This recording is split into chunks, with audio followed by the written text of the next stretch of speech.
Hierdie brandbestryder plaas reeds 7 jaar lank haar lewe in gevaar.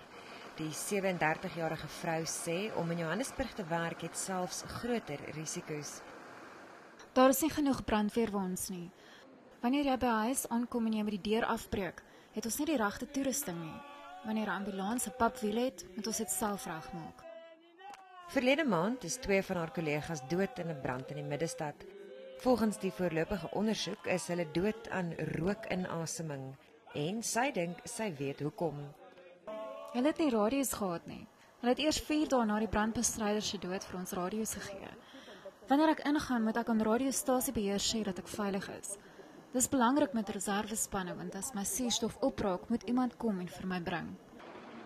Die Johannesburgse noodbestuursdienste gee toe hulle is besig om ou voertuie te vervang, maar ontken hulle stuur ooit spanne uit sonder die nodige toerusting. Our job, by its nature, is very dangerous. All of us, we understand that. We will always make sure that, even though that we understand that, we will always make sure that when we go out there, we are properly dressed, we are ready to deal with that emergency. Intussen het 'n groep brandweerpersoneellede die plaaslike regering se bedingingsraad genader oor hulle werksure en salarisse.